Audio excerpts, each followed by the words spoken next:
Bonjour à tous et bienvenue dans cette vidéo où je vais faire le corrigé du devoir surveillé 1 qui a été donné au Terminal Bac Pro en 2020-2021. Donc ce même sujet a été donné à deux classes. Cette vidéo est valable pour les deux. Alors, premier exercice. C'est un exercice tiré d'une épreuve de bac. Une action sur la nutrition a été menée dans un établissement scolaire pour sensibiliser les élèves à l'importance du petit déjeuner. L'infirmière scolaire, après cette intervention, a suivi l'évolution du nombre de petits déjeuners pris chaque matin par les élèves pendant les 15 jours suivants. Cette évolution peut être modélisée par la fonction f définie sur l'intervalle 1,15 par f de x égale 19 ln de x plus 147, où x représente le nombre de jours écoulés depuis l'intervention. Qu'est-ce que ça veut dire ça? Ça veut dire que tous les matins, l'infirmière compte combien d'élèves ont pris un petit déjeuner. Et elle remarque que cette fonction-là permet de reproduire ce qu'elle a observé. Que par exemple, si elle veut savoir combien de petits déjeuners ont été pris au 4e jour après les actions de sensibilisation sur le petit déjeuner, elle remplace x par 4, elle fait le calcul, et le nombre qu'elle obtient, c'est le nombre de petits déjeuners qui ont été pris au 4e jour. Donc quand on arrive sur la première question, calculer f de 1, donner une interprétation de cette valeur. On va calculer f de 1. Donc on reprend l'expression. On va se mettre en bleu. Hop. Donc nous, ce qu'on veut, c'est f de 1. C'est plus f de x. Hop. Donc f de 1, c'est 19 ln de 1 plus 147. Et ça, c'est égal à quoi? Eh bien, on prend notre calculatrice. On calcule 19 fois ln. Alors prenez l'habitude quand même de mettre des parenthèses après le ln. Plus 147. Je rappelle que ln, c'est une fonction. C'est comme f, en fait. C'est ln de quelque chose. C'est pas ln fois 1. Donc 19 fois ln de 1 plus 147, ça fait 147. Et ça, c'est parce que ln de 1, ça fait 0. Donc 147.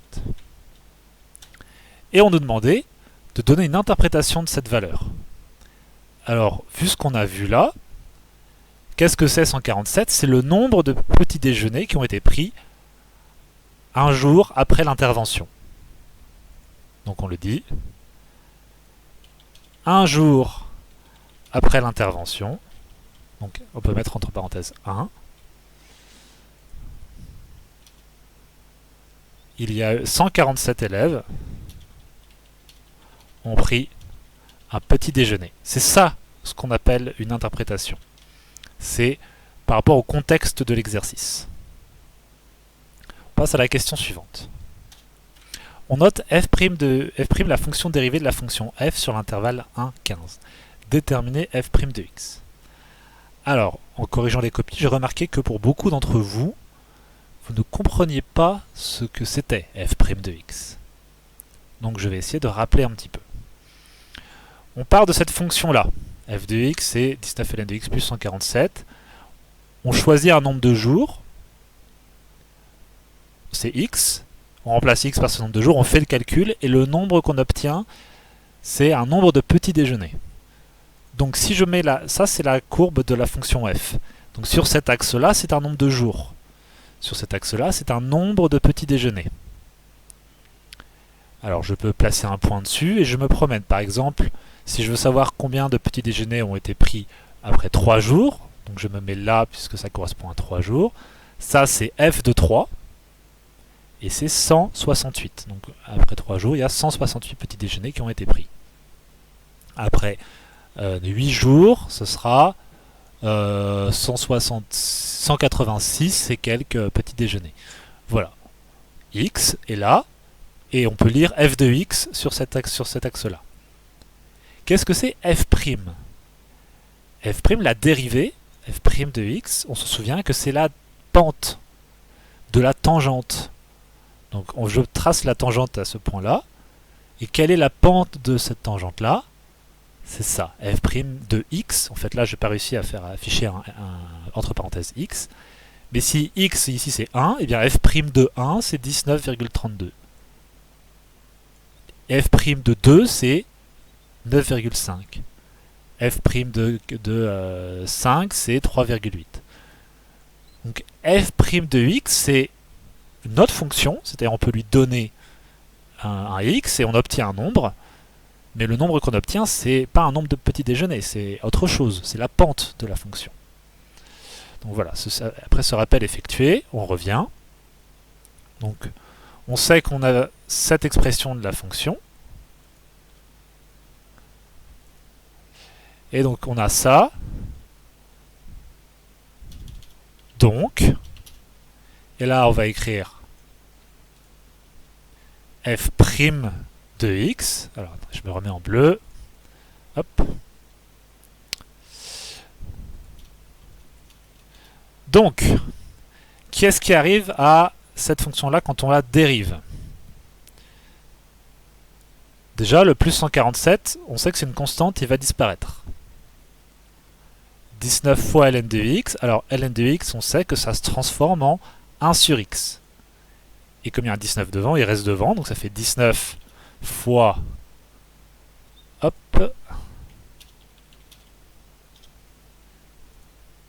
« 19 fois 1 sur... Ah, j'arriverai pas à la mettre en bleu. Donc 19 fois 1 sur x, c'est-à-dire que 19 fois 1 sur x, ça fait 19 sur x. Et c'est tout. Le x, vous ne le remplacez pas. f' de x, c'est juste ça, 19 sur x. Alors je vais quand même essayer de le rendre un petit peu plus propre. Voilà, 19 sur x. Vous ne remplacez pas le x par quoi que ce soit. f' de x, c'est 19 sur x, et c'est tout, et c'est normal, c'est une fonction. Il ne faut pas vous attendre à obtenir une valeur connue, puisqu'on a bien vu que la dérivée, ça dépendait de là où on se plaçait. Ça dépend du x qu'on choisit. Vous voyez que la valeur ici, elle change selon le x ici qu'on prend. Si on prend x égale 1, f' de 1, c'est 19,32. Si on prend x égale 7, f' de 7, c'est 2,71. La pente de la fonction change en fonction du x. Voilà. Ça, c'est pour l'expression de la dérivée. Maintenant, question 3. Petit a, montrer que f' de x est positif sur l'intervalle 1, 15. Alors, ici, on travaille sur l'intervalle 1, 15. Donc, je reprends ça. Hop, pardon. On va y arriver. On a x dans... Donc x, il est dans quel... Il est où? Il est dans l'intervalle 1, 15. Donc, x est bien supérieur à 0.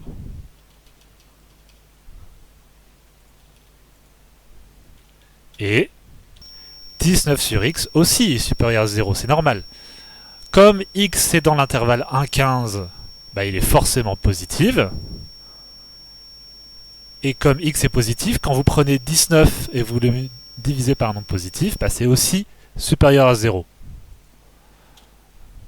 Donc, f' de x est positive. Ou si vous voulez aller plus vite, vous pouvez écrire ça. Le correcteur vous en voudra pas. C'est la même chose.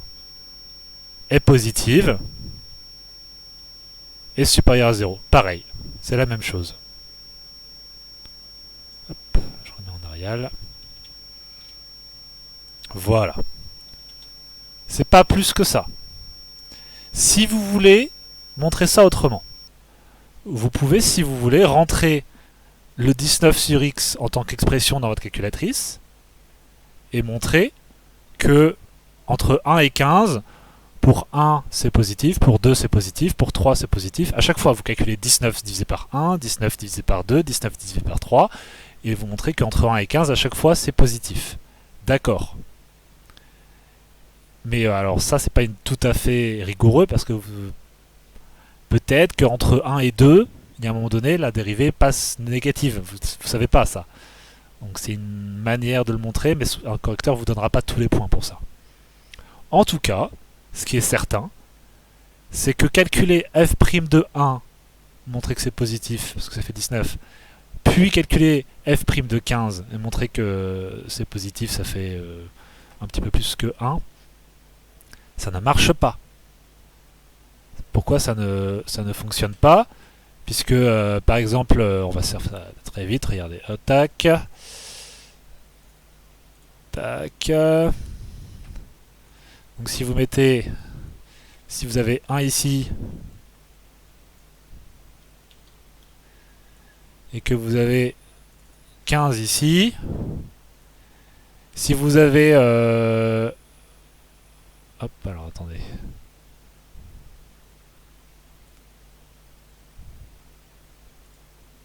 Si vous avez une fonction qui a une dérivée positive en 1 et une dérivée positive en 15, ça veut dire que à 1, la fonction est en train de monter. Voilà. Et à 15, elle est aussi en train de monter.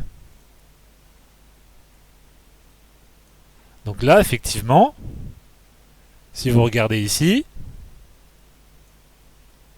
hop, à 1 et à 15, la fonction est en train de monter. Donc, hop, pardon.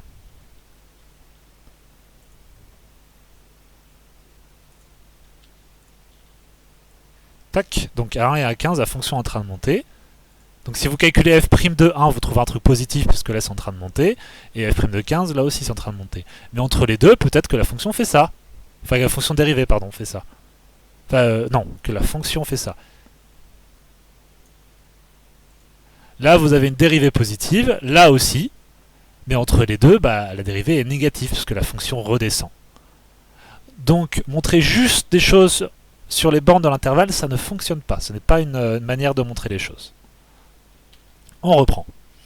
On a montré que la fonction dérivée, f' de x, est positive quand x est dans l'intervalle 1, 15.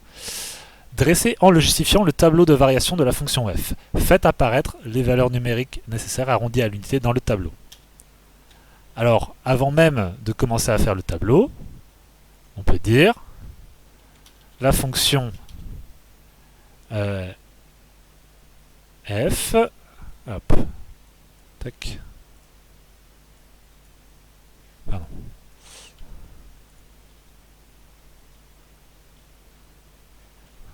La fonction f est croissante sur 1, 15, car f' de x est supérieur à 0, où f' de x est positive sur cet intervalle. Voilà. Donc là, je justifie que la fonction f est croissante. Donc j'ai justifié que sur cet intervalle, le tableau, à quoi il ressemblera? Qu'est-ce qu'il y aura à l'intérieur? Il y aura juste une flèche qui monte. Parce que je sais que la fonction est croissante. Donc allons-y pour le tableau. On va faire ça sur... Hop, non, on va faire ça ici. Donc la fonction f est croissante. Donc allons-y pour un tableau. Donc, on veut un tableau de variation. On ne demande pas un tableau de signe, on demande juste un tableau de variation. Donc la première ligne, c'est forcément les x. C'est entre quoi et quoi? C'est entre 1 et 15, parce qu'on travaille sur l'intervalle 1, 15. Ici, on veut un tableau de variation. Donc on écrit variation de, alors f de x, je vais écrire ça proprement.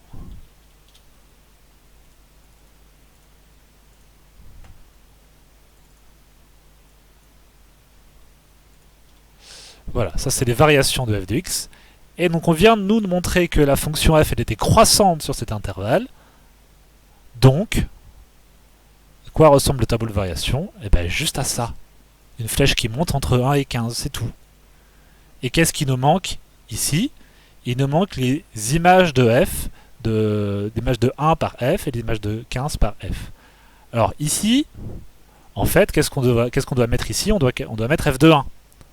Et c'est combien f de 1? On l'a calculé plus haut. f de 1, c'est 147.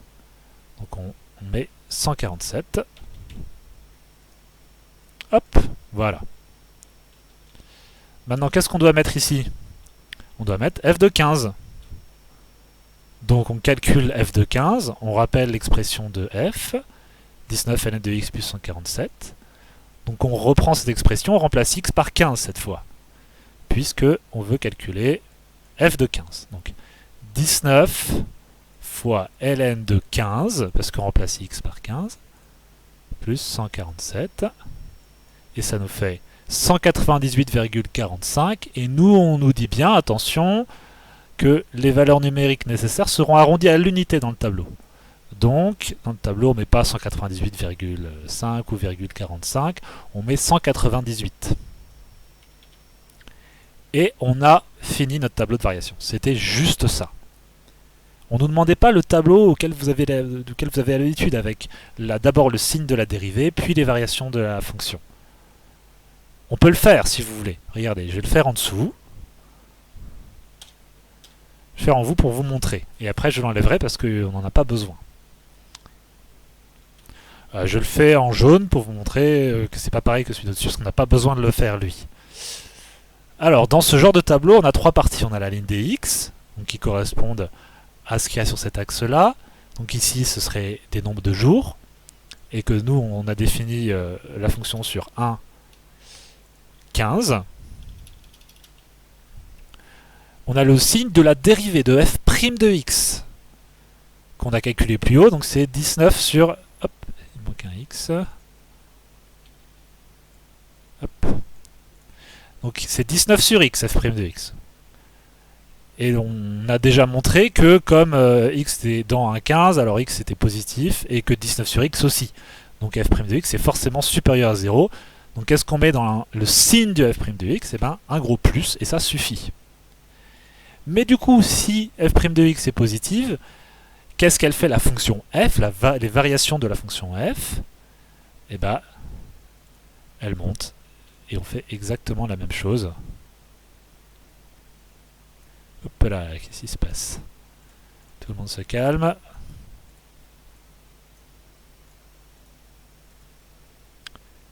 Et donc ça, c'est des choses qu'on calcule comme ce qu'on a fait au-dessus, quoi. Il faut vraiment comprendre que quand on fait ce genre de tableau, ici c'est le signe de f'. F', la dérivée, c'est la pente. Est-ce que la pente est positive ou négative? Ben là, elle est positive. Et du coup, vu qu'on a une ligne du tableau qui nous dit que la pente est positive, eh bien, qu'est-ce qu'elle fait la fonction f? Pas f', vraiment la fonction f. Si sa pente est positive, eh ben, elle monte. Et c'est ça qu'on fait là. Et donc ça, ce tableau, ça correspond bien à ce qu'on voit ici. Entre 1, qui est bien à 147 environ, et quand on va jusqu'à 15, on est à 198, effectivement. Ça colle. Et entre 1 et 15, la dérivée qui est la pente, 1,27 ici, 2, 4, 4, 6, 8, tout ça, ce nombre-là est toujours positif. C'est ça qu'on met là. Voilà, donc vous n'avez pas besoin de ce tableau-là parce que cette ligne-là, c'est ce qu'on a dit à la question d'avant. C'est montrer que f' de x est positif sur l'intervalle. On a fait ça. Il n'y a plus besoin de le faire. Donc on peut enlever ce tableau-là. Allez, on passe à la suite. Compléter le tableau de l'annexe A, les résultats seront arrondis à l'unité. Donc on va dans l'annexe A. Et hop, on a ce tableau-là à compléter. Voilà, j'ai juste refait le tableau pour que ça soit plus pratique pour moi. Donc allons-y pour compléter ce tableau. X sur la première ligne et f de x sur la deuxième. Donc quelle est l'image de 1 par la fonction f? Bon bah ça on l'a déjà calculé à la première question, vous n'avez pas besoin de la calculatrice pour ça.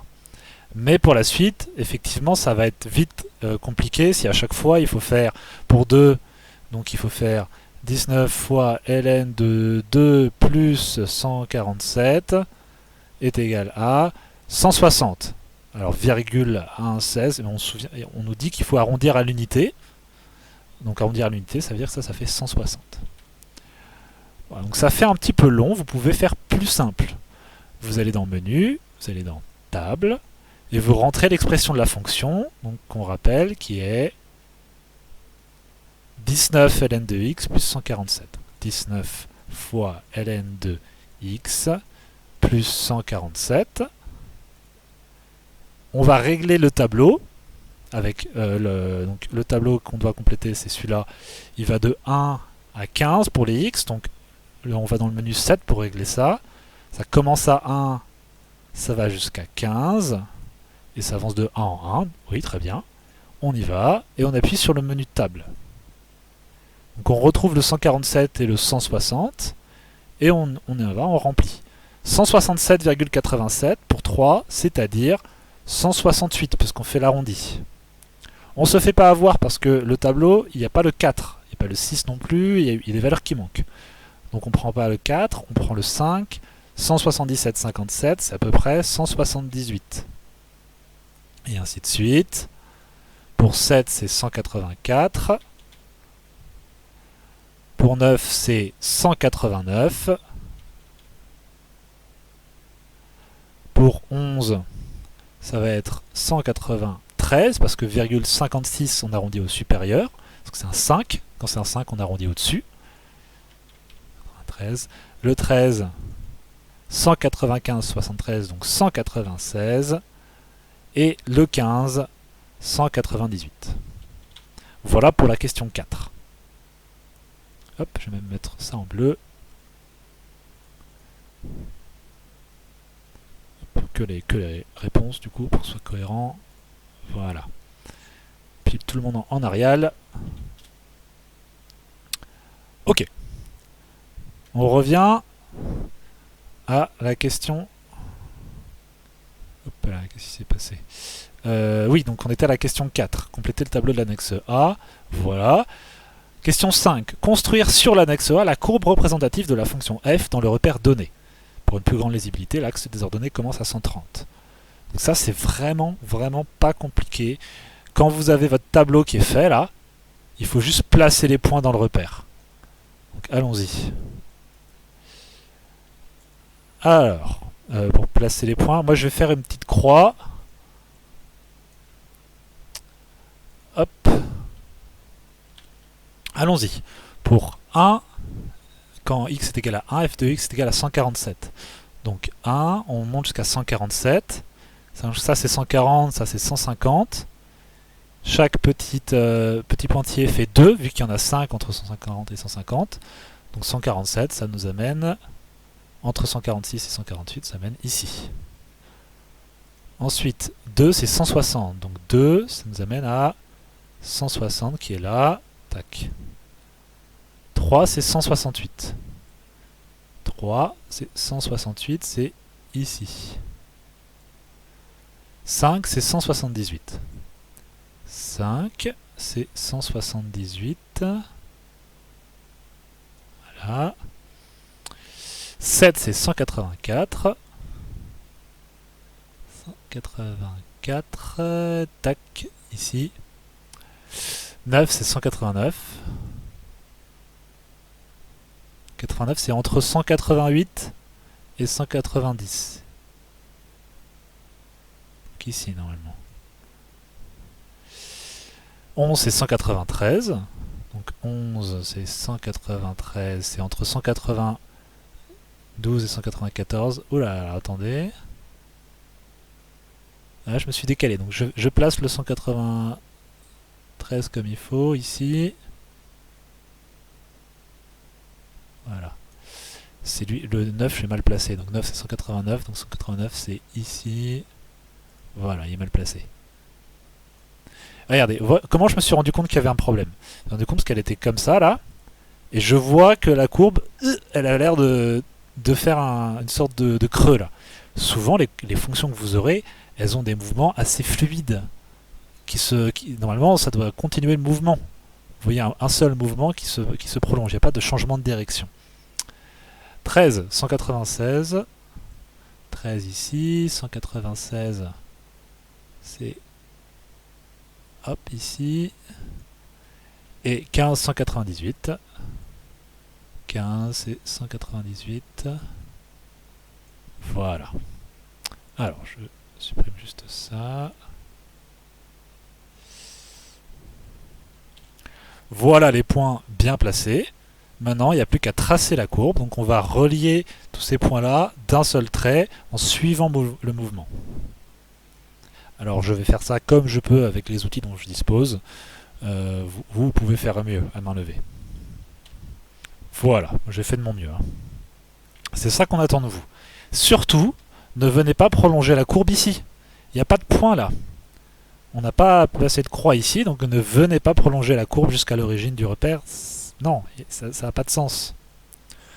De manière générale, si votre courbe fait une sorte de creux ou de bosse comme ça, vérifiez le point qui provoque cette bosse ou ce creux. Autrement, faites bien attention à les placer. Et faites bien attention à ce que votre courbe, quand vous la tracez, elle passe par les points. Vous voyez là, c'est pas génial. Ici, ça passe pas vraiment par le point. J'ai dû faire des points assez épais pour que vous les voyez. Mais vous pouvez faire plus précis. J'ai fait des points en forme de croix, parce que c'est ça qu'on attend de vous. Si vous faites des points en forme de pâté, genre vous faites... vous placez un point comme ça. Hop. Et du coup, voilà, vous placez comme ça. C'est pas mathématique ça. Mais là, j'ai un petit peu exagéré, mais un point, c'est un point. Et qu'est-ce que ça, c'est pas un point, c'est un ensemble de points. À l'intérieur, il y a plein de points différents. Un point, c'est une intersection de deux segments. Donc, vous faites une croix avec le point le plus précis possible qui est à l'intersection au centre de la croix. Voilà, donc vos points, vous les matérialisez par des croix, s'il vous plaît. Voilà pour la question 5. Question 6. Le gestionnaire de l'établissement souhaite optimiser l'organisation des stocks pour éviter trop de gaspillage. Par la méthode de votre choix, déterminez le jour à partir duquel il faudra prévoir plus de 180 petits déjeuners. Alors, plusieurs manières de répondre à cette question. Vous êtes beaucoup à avoir utilisé la fonction tableau de votre calculatrice. Puisque, par exemple, quand on voit sur le tableau qu'on a déjà complété, on voit que entre 5 jours et 7 jours, on passe au-dessus de 180 repas, puisqu'on se rappelle que f de x, c'est un nombre de repas. X, c'est le jour, donc entre le 5e jour et le 7e jour, on passe de 178 à 184 repas. Et donc, visiblement, ça se passe entre le 5e et le 7e, et si on va voir sur la calculatrice, effectivement, au 5e jour, on est en dessous de 180 repas, au 6e jour, on est au-dessus de 180 repas. Donc, vous pouvez dire, c'est parfaitement valable comme rédaction, en rentrant, hop, je zoome un petit peu, l'expression de f de x dans le menu table de la calculatrice, je trouve que le 5e jour, il y aura, donc on a dit 178 petits déjeuners. Et le 6e jour, il y en aura 181. Il faudra donc prévoir plus de 180 petits déjeuners à partir du 6e jour. Voilà. Aucun problème, là, cette rédaction-là, moi, elle me convient et elle conviendra à un correcteur. Donc, ça c'est rédaction 1. Voilà, tac. Autre type de rédaction que vous pouvez adopter, vous pouvez faire un raisonnement graphique.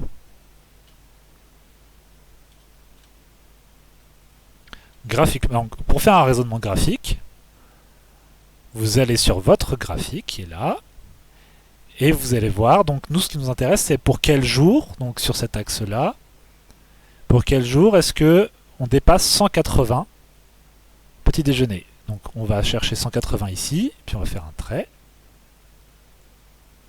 Hop.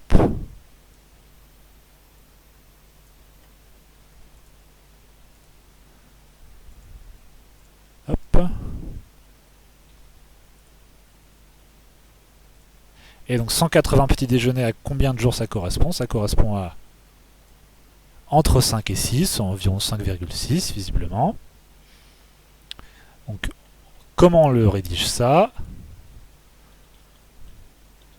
Graphiquement, je trouve que qu'on dépasse les 180 petits déjeuners entre le 5e et le 6e jour. Donc, au 6e jour, en fait, c'est ça, parce qu'on se rappelle que les petits déjeuners, ils sont pris qu'une seule fois par jour. Et vous n'oubliez pas de faire une phrase qui répond vraiment à la question. C'est la même d'ailleurs, je la reprends, tac. Et n'oubliez pas que si vous mettez graphiquement dans votre rédaction, vous devez faire apparaître des traits de construction comme ça. C'est important. Et vous voyez que là, dans la première rédaction, j'ai justifié les valeurs avec le menu table, et en donnant des valeurs, le 5e jour 178, le 6e jour 181, parce que là, si j'avais pas mis ça, si j'avais juste dit je trouve que le 6e jour il y en aura 181, eh ben c'est pas bon comme rédaction ça.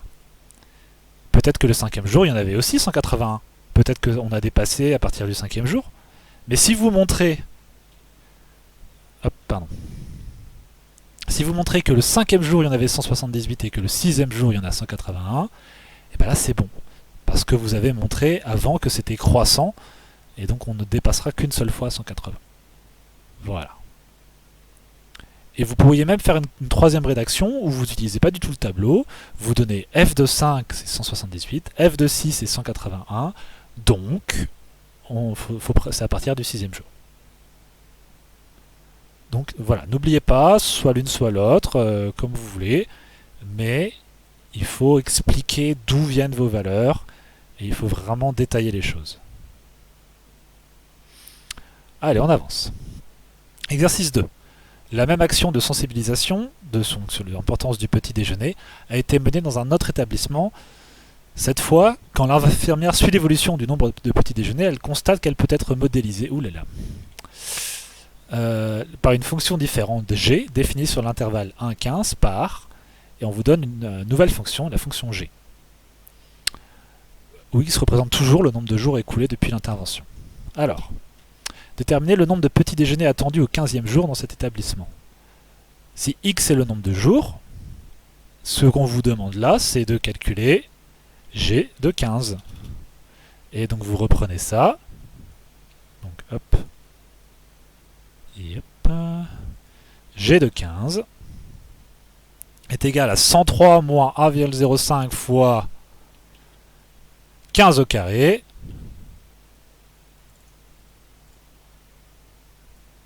Donc ça, c'est pas un x, c'est un fois.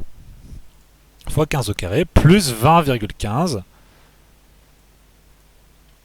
fois 15, parce que vous remplacez x par 15. Ne venez pas mettre des parenthèses comme ça. Parce que là, vous mettez le 1,5 aussi dans le carré, alors que le carré, il est que sur le x. Donc si vous voulez mettre des parenthèses, par sécurité, parce qu'il y a un carré, c'est bien, mais mettez-la ici. Pardon.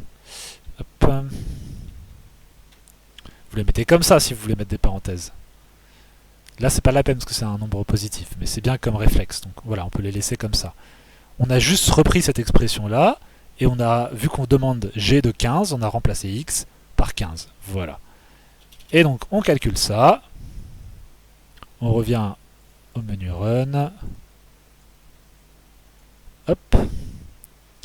103 moins 1,05 fois entre parenthèses 15 au carré plus 20,15 fois 15. Et ça fait 169. Donc on répond à la question, on n'oublie pas. Au 15e jour, on attend 169 petits déjeuners. Alors depuis le début, je ne sais pas s'il faut mettre un S ici ou pas. C'est pas l'objet du corrigé. Voilà pour la question 1. Question 2. On note g', la fonction dérivée de la fonction g sur l'intervalle 1,15. Déterminer g' de x. Allons-y. On reprend g de x.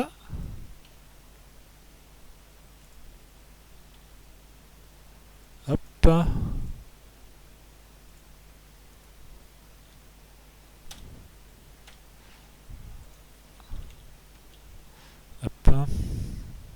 Alors, attendez.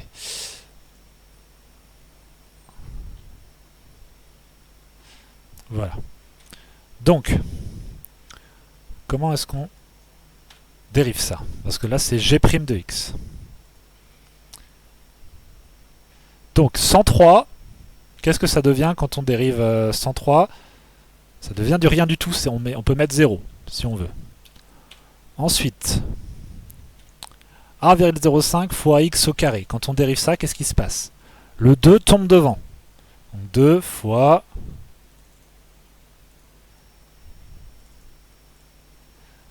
toujours 1,05. Mais fois x, mais plus au carré. Si vous voulez, c'est x puissance 1. Parce qu'on fait moins 1 sur la puissance. Et x puissance 1, ça fait juste x. Donc qu'est-ce qu'il faut faire comme calcul là? Si vous voulez, il y a aussi un fois là, qu'on ne voit pas, parce que voilà. 2 fois 1,05 fois x. Quel calcul on pourrait... Alors attendez, on continue la dérivée, sinon ça va être perturbant. Et 20,15 fois x, ça devient 20,15 fois 1, puisque le x, il se transforme en 1. Donc comment est-ce qu'on simplifie cette écriture? Égal, 0, on met rien du tout. Moins 2 fois 1,05, ça fait moins 2,1. On ne lit pas qu'il y avait un moins devant, il n'a pas disparu lui. Moins 2,1, fois x quoi. Moins 2,1x plus 20,15 fois 1, c'est 20,15. Voilà l'expression de la dérivée. Moins 2,1x plus 20,15. Alors ce qu'il ne faut surtout pas faire dans vos rédactions, c'est de ne pas mettre ça. Et de commencer comme ça. Ça, c'est faux quand vous écrivez ça. Parce que ce qu'il y a là, c'est la fonction. C'est g de x. Et vous écrivez que g' de x est égal à ça. C'est pas vrai. Ce qui est vrai, c'est que g de x est égal à ça. Et que quand vous commencez quand vous faites la dérivation, vous avez g' de x. Donc voilà, écrivez g' de x en dessous. Là, je réécris pas parce que on a toujours g' de x. Bon, je vais le réécrire quand même. Allez, soyons fous. Voilà. Hop. Alors, je rajoute un petit on a ici. Hop. Voilà. Il n'y a pas besoin de... Même cette étape-là, elle n'est pas nécessaire. Si vous comprenez ce que vous faites, écrivez directement ça. Le correcteur, ça lui va. Ne vous inquiétez pas. Alors si vous voulez vraiment vous vanter un peu auprès du correcteur, vous dites la fonction g est bien dérivable sur l'intervalle 1,15, donc paf, voilà. Bon, ça c'est vraiment si vous vous ennuyez profondément. Question 3. Par la méthode de votre choix, déterminez après combien de jours l'effet de l'action de sensibilisation a commencé à se dissiper chez les élèves. Toute trace de recherche, même incomplète, sera prise en compte dans l'évaluation. Alors, avant toute chose, il faut comprendre ce qu'on vous demande. L'effet de l'action qui se dissipe chez les élèves. Alors l'effet de l'action, normalement, ça voudrait dire que les élèves, on leur a parlé de l'importance du petit déjeuner, il y a eu un effet, donc normalement ils devraient plus prendre leur petit déjeuner. Et normalement, quand l'effet se dissipe, c'est que les élèves ils commencent à oublier que le petit déjeuner c'est important et peut-être qu'ils vont moins en prendre de petit déj. Donc pour vérifier si ça correspond à la fonction qu'on nous donne, là, pour se rendre compte vraiment de la tête qu'elle a la fonction, on va la tracer. Donc on va aller dans le menu graphe. On va... Hop. Alors ça, c'est pas mal que vous le sachiez. Là, je vais taper cette expression. Donc 103 moins 1,05 fois x au carré plus 20,15 fois x. Entrée. Et donc là, si je dessine ça, je vais aussi dessiner la fonction du premier exercice.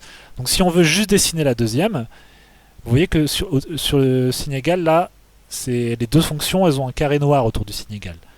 Et bien si on appuie sur celle pour sélectionner ici, on désélectionne la première fonction, vous voyez qu'il n'y a plus que la deuxième fonction qui a un petit carré noir. Ça veut dire que quand je la dessine, on verra que la deuxième fonction. On n'oublie pas que quand on veut tracer une fonction, il y a deux étapes. Enfin, trois étapes. Première étape, c'est de rentrer l'expression, voilà. Deuxième étape, c'est le V-window, donc Shift V-window. Nous, on est entre 1 et 15, donc xmin 1, max 15. Première étape faite. Et la deuxième étape, c'est le zoom. Zoom automatique. Et voilà, en fonction du nombre de jours ici, on a le nombre de petits déjeuners sur cet axe-là. Entre le premier jour et le 15e jour. Et effectivement, on voit que les élèves prennent de plus en plus de petits déjeuners après l'action de sensibilisation, mais qu'à un moment donné, il y en a de moins en moins qui prennent des petits déj. Donc l'effet de l'action commence à se dissiper ici, là. Et donc il y a plusieurs manières de répondre à ça, comme pour la dernière fois.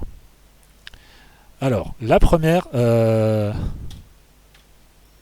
hop. Rédaction 1. On va faire ça donc, graphiquement. Graphiquement, j'ai rentré l'expression de g de x dans le mode graphique de ma calculatrice. Et grâce au mode, grâce à l'outil Max, alors on va le faire pour que vous voyez, il y a un outil dans Gsolve qui permet d'obtenir le maximum d'une courbe. Donc on va dans Shift Gsolve et vous avez Max ici.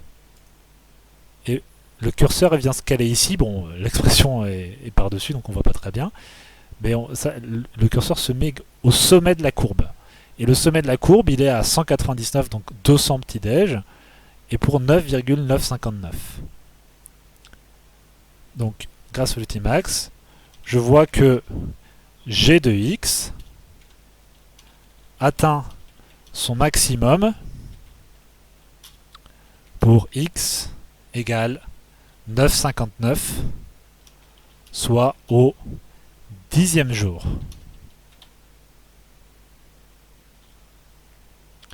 L'effet de l'action se dissipera donc au 11e jour, car le nombre de petits déjeuners commencera à baisser. C'est important cette phrase-là, parce qu'on vous parle de l'effet de l'action qui se dissipe, et nous on fait un raisonnement avec la fonction g. À un moment donné, il faut faire le lien entre les deux. Il faut faire le lien entre la fonction g et la question qu'on vous pose. Et donc là, vous dites, le nombre de petits déj baisse, puisque en fait la fonction g a atteint son maximum à 9. Puisqu'elle atteint son maximum ici, elle commence à baisser après. Et c'est le nombre. La phrase, elle dit que, on rappelle, ce qu'elle donne la fonction g, c'est un nombre de petits déj. Donc là, c'est bon, ça commence à baisser, on répond à la question. Hop. Deuxième rédaction. On va faire avec le tableau de la calculatrice. Donc, je remets dans le menu, table. Vous voyez que j'ai rentré l'expression que j'ai rentrée dans le menu graphique est aussi dans le menu table. Alors je désélectionne la première et je sélectionne la deuxième. C'est toujours le même tableau qu'on fait et on fait le tableau. Et donc là on regarde l'évolution du nombre de petits déjeuners en fonction des jours. Faites ça. Et vous voyez que le nombre de petits déjeuners il augmente. Il augmente toujours. Et là, il commence à baisser au 11e jour. On était à 197, 199, 199, 197. Voilà. Donc, j'ai rentré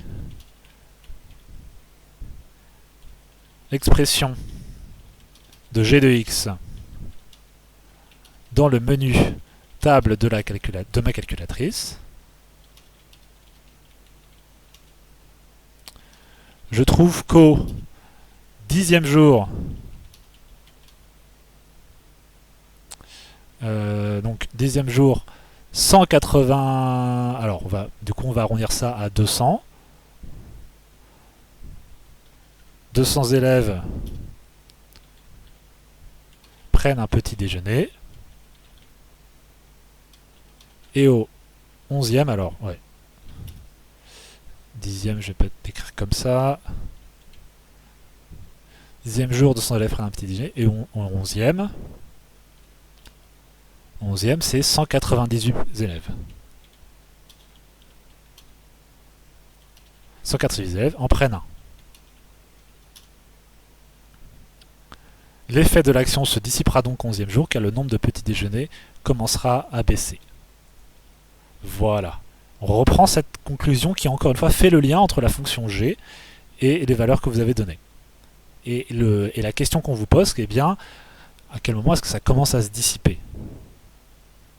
Donc ça, c'était une autre manière de le faire. C'était important, il y avait plusieurs choses à faire là. Si vous ne mettez pas ça,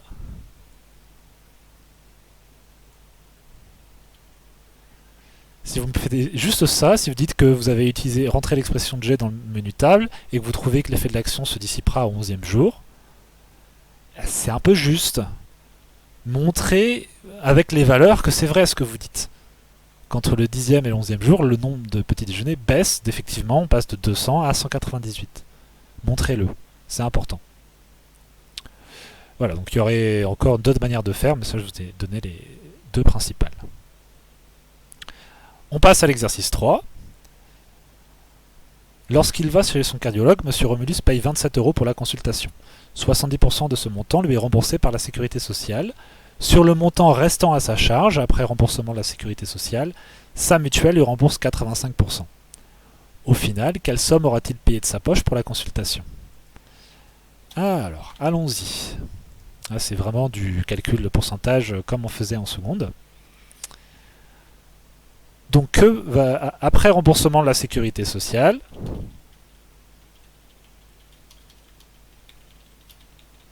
il reste, vu que la sécurité rembourse 70%, eh bien, la sécurité sociale, ce qu'elle fait, c'est qu'elle réduit la somme à payer de 70%. Donc, on prend 27 et on le multiplie par 1 moins 70 sur 100.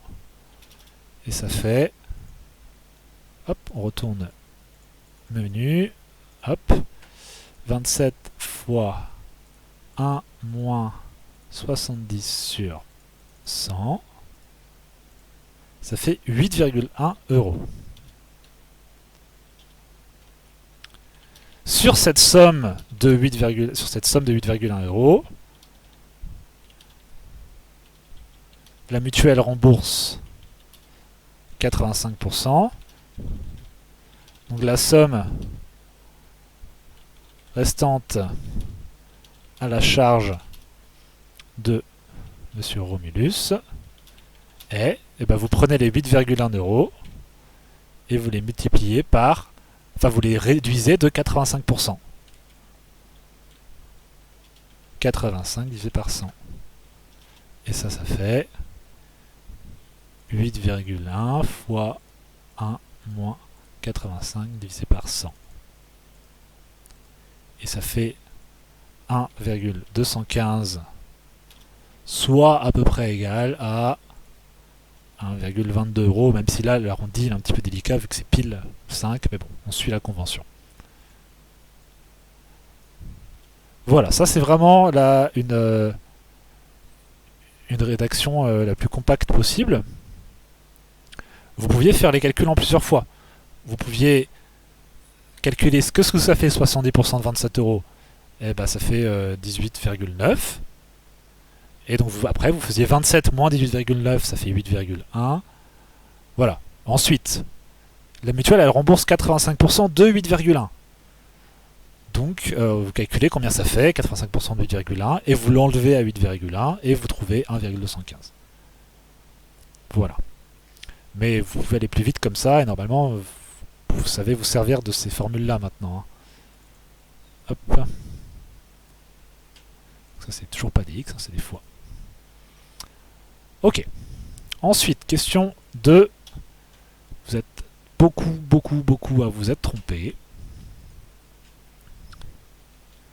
Chaque jour, le magasin baisse le prix de 5%. Cela revient à multiplier le prix par, entre parenthèses, 1 moins 5 sur 100.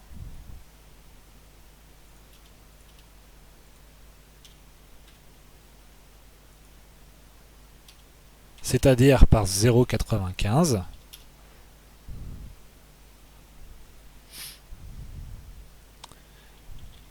Effectuons quelques calculs. Donc, premier jour, on réduit le prix de 5%, 134 fois 0,95, puisque c'est ça que ça veut dire, réduire de 5%, visiblement, c'est qu'on multiplie par ça, donc on multiplie par 0,95. 134 fois 0,95. 134 fois 0,95, ça fait 127,3 €. Deuxième jour. Eh bien, vu que le prix baisse encore de 5%, on reprend ce prix-là. Bien sûr qu'on reprend ce prix-là, il ne faut pas repartir de 134. Une baisse de 5%, ça se recalcule à chaque fois.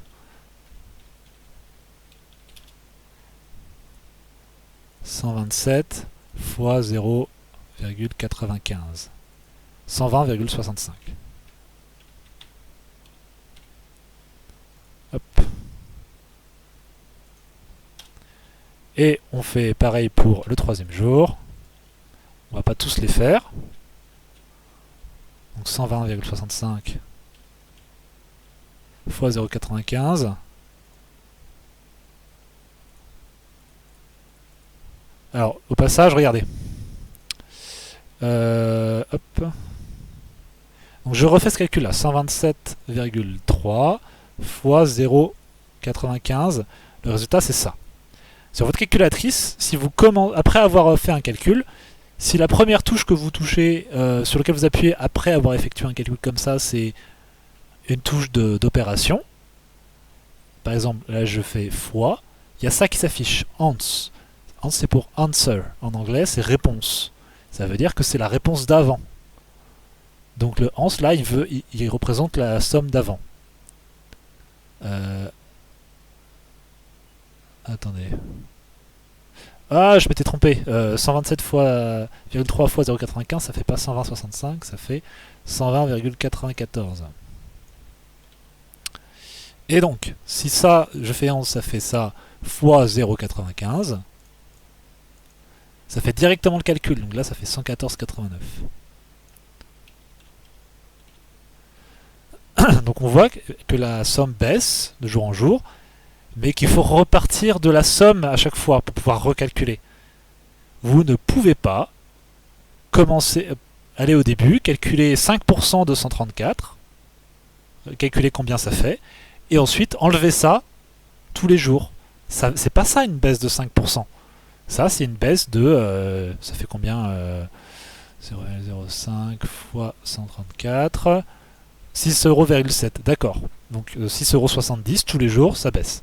Ça, c'est une baisse de 6,70€. C'est pas une baisse de 5%. Les baisses de pourcentage ne s'additionnent pas.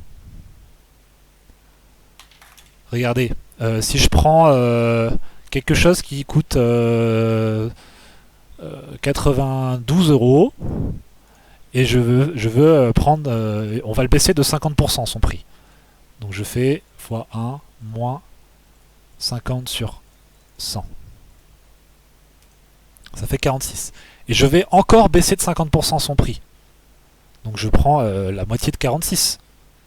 On peut vérifier, la moitié de 46, ça fait 23 normalement. Voilà, ça fait 23. Là, je viens de partir de 92 et j'ai fait 2 baisses de 50%. Et j'arrive à 23. Pourtant, 2 fois 50, ça fait 100. Donc on devait faire une baisse de 100%. Et une baisse de 100%, bah, ça devient gratuit. Donc ça ne marche pas comme ça, les pourcentages. Si on vous dit qu'il y a des baisses successives en pourcentage qui se suivent les unes les autres, vous ne pouvez pas additionner les pourcentages, ça ne marche pas. Donc, on écrit et ainsi de suite parce qu'on a montré au correcteur qu'on savait faire les calculs. On trouve que le prix passe sous, donc la somme que Ondine dispose c'est 95. Alors, du coup moi je crois que c'était 7, on va vérifier. Donc 134 fois 0,95 puissance 7, ça c'est pour vous rappeler un petit peu ça. Donc effectivement, donc au 6e jour, donc 164 fois 0,95 puissance 6, si on est au-dessus de 95, et au 7e jour, on est à 93 et quelques. Donc au 7e jour, en passant de 98,50 € à 93,58 €.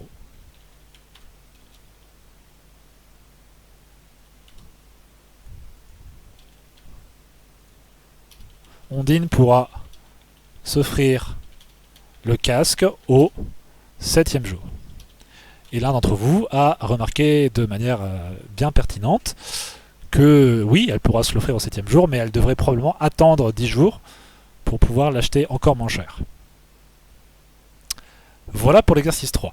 Alors certains d'entre vous avaient un exercice 4 bonus qui donnait une fonction h définie sur moins 45,50 par h de x égale 2,3 exponentielle de moins 0,4x moins 0,05x, et de vous demander d'étudier les variations de h sur son domaine de définition. Je vais le faire très vite. Alors, dérivons h de x. Hop.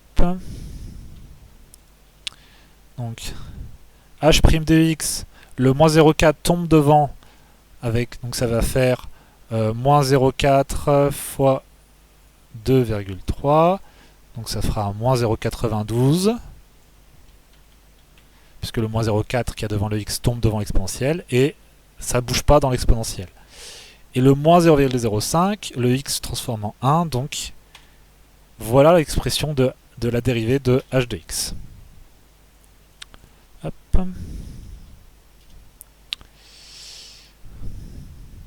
Alors, pour x... attendez, non. Quel que soit x,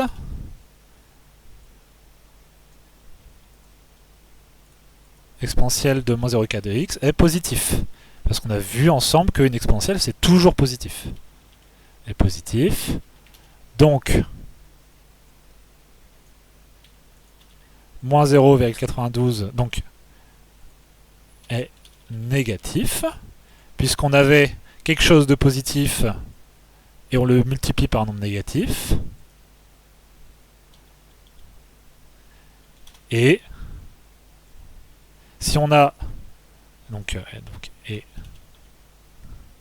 est aussi négatif, puisqu'on vient de montrer que si ça c'est négatif, on prend un nombre négatif et on fait moins 0,05 sur ce nombre négatif, ben on s'enfonce encore plus dans le négatif. Donc ça c'est forcément négatif.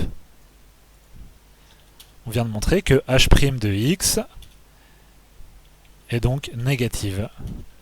Et donc négative, quel que soit x. Donc on peut sortir le fameux tableau. Donc on a x ici, on se place sur quel intervalle? Moins 45,50. Là, il n'y a pas besoin de faire un étage pour le signe de la dérivée. On vient montrer que la dérivée, elle est négative. Donc on pourrait faire l'étage. On pourrait rajouter l'étage là, dire signe de h' de x et mettre un gros moins. Et du coup, on sait que la fonction, donc variation de h de x. Et la fonction, vu que c'est la dérivée négative, la fonction est décroissante. Mais on n'a pas besoin de cet étage en fait, on vient de le montrer, on vient de le dire. Hop. Donc je mets tout en Arial. Voilà. Donc la fonction est décroissante vu que sa dérivée est négative. Il manque juste h de moins 45 et h de 50. Donc on reprend l'expression de h de x ici. Et on va remplacer x par moins 45. Donc 2,3 fois exponentielle de moins 0,4 fois entre parenthèses moins 45. On ferme la parenthèse du moins 45 et on ferme la parenthèse de l'exponentielle qu'on avait ouvert. Moins 0,05 fois entre parenthèses moins 45. Et là, c'est un énorme nombre. Donc ça c'est un petit peu ma faute. J'avais pas anticipé que ça ferait un truc immense comme ça. Mais on y va, on le marque. Donc pour arriver à le lire, on va le séparer en 3. Donc là c'est 931. Là ça fait donc 17 931. 151 millions. 151 millions. 17 931,3. Et là, hop. Donc ça c'est f de moins 45. Et donc pour f de 50, 2,3 fois exponentielle de moins 0,4 fois 50. On peut fermer la parenthèse. Moins 0,05 fois 50. Et là, ça fait environ moins 2,5. Et voilà, on a donné les variations de la fonction h. Voilà pour l'exercice bonus. Donc, je vais vous envoyer ce corrigé là, donc un petit peu avec une mise en page un petit peu améliorée. S'il y a des choses que vous trouvez pas claires, vous m'envoyez un message sur Pronote. Et j'espère que ça vous a un petit peu aidé quand même. Je vous souhaite bonne chance pour le devoir de rattrapage, pour ceux qui doivent le faire. Et je vous dis à une prochaine fois.